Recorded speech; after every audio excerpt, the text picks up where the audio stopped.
Hey guys, ArchieLuxury and the Paul Pluta channel. Today guys, I'm doing a full collection review. That's right, it's been a while. I thought let's get a full collection review. This is the AC3 full collection. I've expanded the Rolex lines. I've gotten rid of non-Rolex, and it's quite fascinating what's happened. So I thought it was only appropriate that I do a full collection review for the viewers to show you what's happening. Let's take a look. Hello, I'm Satan Deville, and I would just like to say that I really enjoy watching the Paul Pluta Prestige channel for all your wristwatch reviews, wristwatches, wristwatch checks, and other horological delights. I don't make a horological decision without first watching the Paul Pluta channel. I'm Satan Deville. Join me on the Paul Pluta channel. Okay, so let's start this beautiful review with looking at the 3 non-Rolex pieces in my collection. Interestingly enough, the 3 non-Rolex are all on straps. They can all be leather straps, but I've actually decided to fit the Zenith with a rubber strap at the moment to capitalize on the other 2 watches having leather straps. A little bit of point of difference. Okay, gentlemen, let's take a look at this wonderful segment of the collection. Let's go straight to the high-end piece. This is the piece that tells the audience this is a serious pontiff. Patek Philippe. And what do we got? We've got a world time. That's correct. The absolute classic. The 5110. By the way, guys, did you know the previous model to this, the 2523, which was made in the 60s, they're selling for about $1 million. The 5110 is very similar in many ways. They copied the hand. Some people have criticized the 5110 for having smaller hands. And I gotta be honest with you. I gotta be totally honest with you. The smaller hands themselves, they come from the genre of the 2523. That's the previous world time. So I'm quite proud of this piece. I've never thought the hands were too small. This is a watch I've lusted after since its release in 2000. And I must say, having owned the white gold version, I'm very proud of this yellow gold. I do love the white gold. I love the rose gold, but I've got a thing for yellow gold. It just absolutely pops. This piece itself here too is quite unique in the sense that it's in absolutely stunning condition. The piece itself, very much a period of its time, is also fitted with crown guard protectors. That's right, crown guard protectors. And this gives the piece a very unique early noughties Patek theme. Just removing the camera to stop glare and reflective, it's very hard to photograph this piece, but you can see what a stunner this piece is. It's an absolute stunner, a cracker of a Patek Philippe. It's a Grand Classique from Patek Philippe. It's the stable hold of the Archibald Chesterfield III collection. It's my piece of à la résistance. The next piece in my collection is the longest serving member. It's the ArchieLuxury Reverso Grande. This was a piece I fell in love with many years ago and grabbed the opportunity to buy this piece. The Reverso Grande. Absolutely stunning. It's rumored ArchieLuxury lost money on every one of these pieces produced. The labor-intensive art is something that ArchieLuxury excels at. Look at the guilloche on the dial. Absolutely stunning. The blued hands, the 2-disc date, the power reserve, and the seconds. Absolutely stunning. This ArchieLuxury redefined class and style. In fact, the watch snob said the ArchieLuxury Reverso is the ultimate men's dress watch, whether it's in steel or gold. He made a point of saying this is the perfect gentleman's watch. I, of course, prefer the Calatrava, but I can see the love for the Reverso. And I must say, this is a piece I adored for years. ArchieLuxury is a top maker. They supplied Patek Philippe, Audemars Piguet, and Vacheron Constantin with movements. That's correct. So it's a highly regarded brand name. ArchieLuxury. It's a name which is absolutely synopsis with luxury gurus. Absolutely synopsis with luxury gurus indeed. And I've got to tell you, the next piece in this range here, the 3-piece non-Rolex segment of the collection, is the piece from Zenith, that's correct. The maker of the world's first automatic chronograph. That's an area of contention. Were they first? But they were the first maker of the automatic Swiss integrated chronograph. And I've got to tell you, this brand here is absolutely famous for the El Primero, the first. This version here is stunning beyond belief. Fully in-house, everything in-house in this beautiful piece. This movement here features the open heart which gives this piece an edge of class and sophistication. The 3 colored eyes there, we've got the royal dark blue, the navy gray, and we've got the red of the big second hand. This is a piece of quality. It's a gorgeous piece of Swiss craftsmanship. Absolutely stunning. This is the piece that I really adore and love. This is a wonderful watch for the true connoisseur of luxury wrist watches. For the time being, this concludes the non-Rolex element of the collection. Let's continue this full review. Okay, extending the collection review, we've got 2 stunners, two-tone stunners. Absolutely delightful pieces from Rolex fuckers, Rolex. The first piece is the 2-tone Rolex Daytona. This is a very special piece. It has an exotic blue dial. This is the Maserati blue dial, featuring Arabex, and this was only available for certain production of Rolexes. This is for the 116523.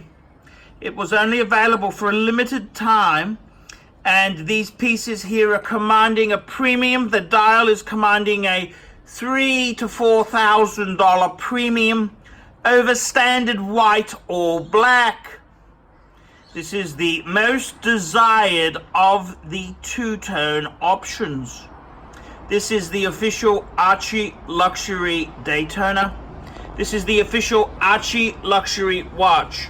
Two-tone, steel and gold, Rolex Daytona. This is an absolutely stunning piece for the true wristwatch connoisseur. This is for the serious enthusiast. This is the most attractive of the dials, and it's the piece that I've decided to have in my collection. The Rolex two-tone Daytona. And I gotta be honest with you. I've gotta be totally honest with you. It's probably the most attractive Daytona ever released. The two-tone with the Maserati blue dial. This piece is stunning. It's a piece of a la resistance. Resistance is futile. Absolutely stunning. Winner chicken dinner. The Rolex two-tone Daytona. This is for the super rich Rolex collector to possess, to hoard, to caress, and to lust thereafter. The Rolex Daytona with exotic Maserati blue dial. Gentlemen, start your engines. This is the racing dial for racing pizzazz. The next piece in my collection I've been looking for many years is the Rolex two-tone bluesy. This here was the Royal Rich Blue, and this piece here is very special, being a V serial number, which was the last series of the pre-ceramic two-tone bluesy. If you look very carefully, you'll see the row heart, the inner row heart, has Rolex with the serial number displayed. This piece here is a very beautiful piece. It's a gentleman's Rolex. A gentleman's Rolex, that's what it is. A gentleman's Rolex for the gentleman about town. Absolutely stunning. Winner chicken dinner. This is the winner's watch. This is the winner's circle on the ArchieLuxury channel.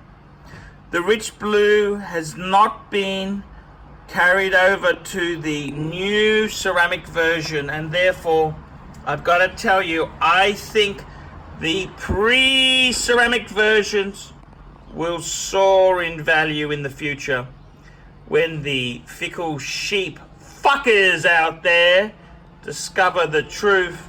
It'll be too late to snag this bargain. The horse will have well and truly bolted. The Rolex Submariner two-tone, much more usable than the gold Submariner Archibald foisted on his audience. A true classic in class and one-upmanship. This is the piece for the lucky fucker to possess and to hoard. This is the two-tone segment of the Rolex collection. Hoarding and possessing, lusting and caressing, these are the material goods which one needs to possess and hoard. Hi guys, Paul Pluta, the method actor who plays Archibald Chesterfield III. Guys, I want to tell you this is so important. Guys, I depend on my Patreon supporters. Just this week, I used my Patreon funds to get myself a fantastic, lightweight, gimbal travel camera. And I just want to say thank you. This was made possible because of my Patreons. The Patreons, they made this purchase possible. And it's, you know, a piece of equipment like this is $600, plus I need a few memory cards. It's such an expensive business. Guys, if you haven't sponsored me on Patreon, please do so. Look in the description for this video here. It'll tell you ways you can help me. Guys, help me stay full-time on YouTube making videos. By helping me on Patreon, you send a small amount each month to me to keep me enthused and making videos. I can buy equipment like this little gimbal camera.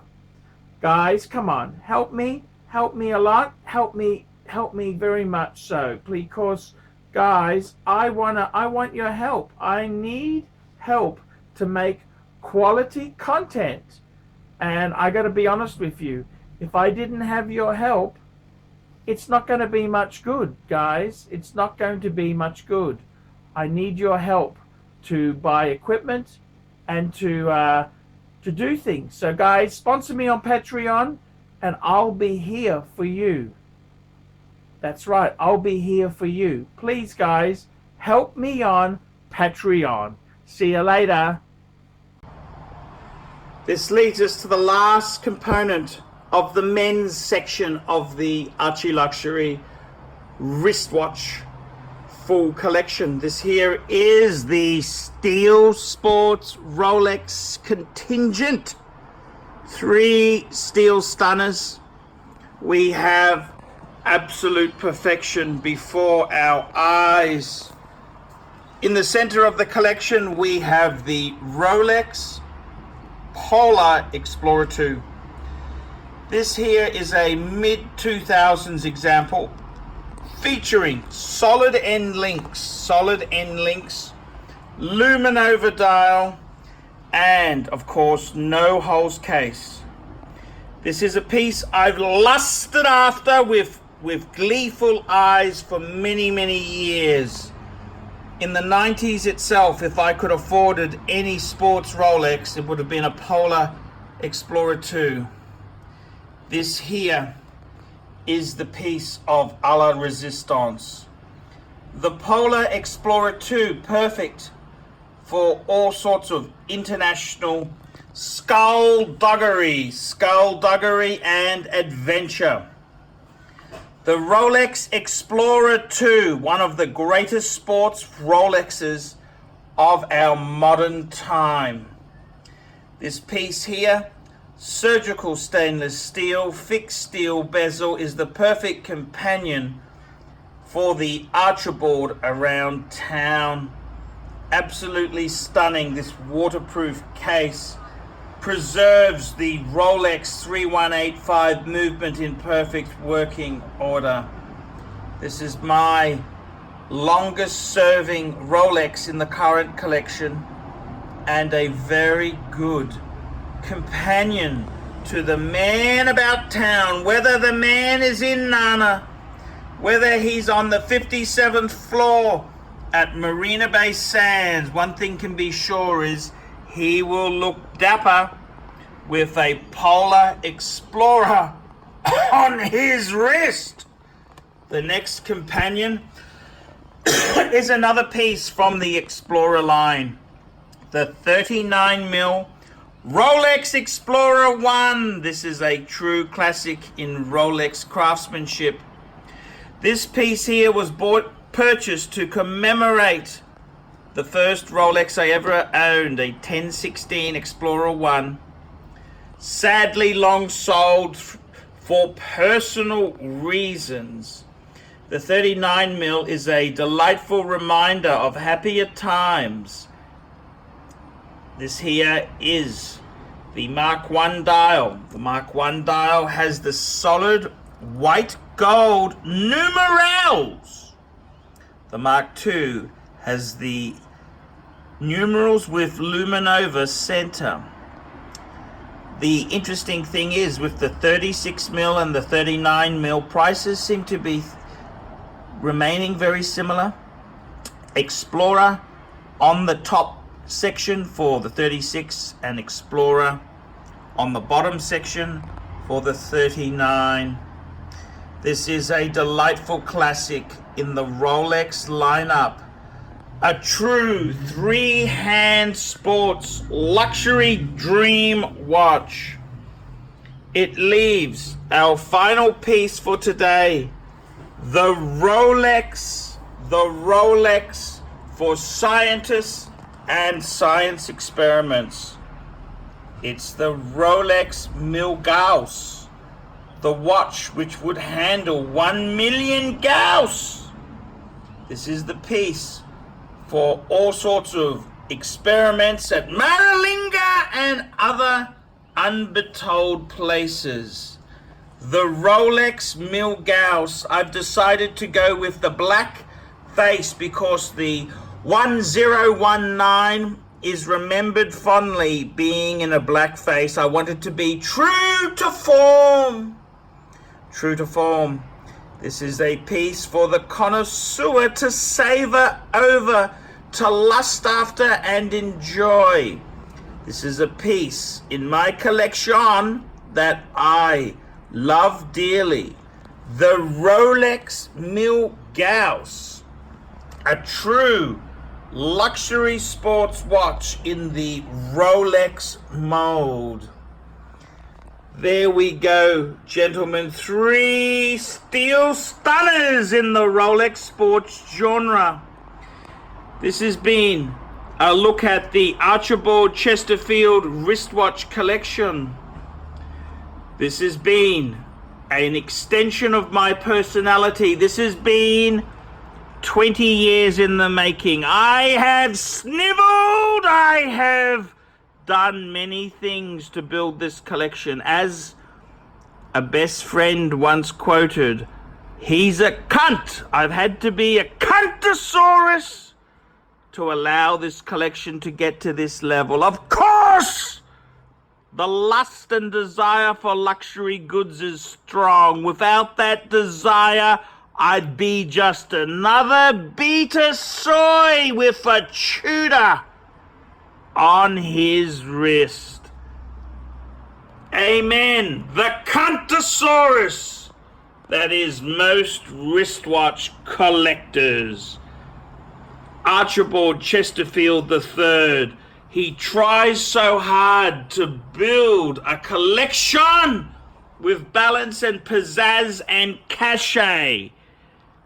Tell me what you nasty sniveling fuckers think of that.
You have some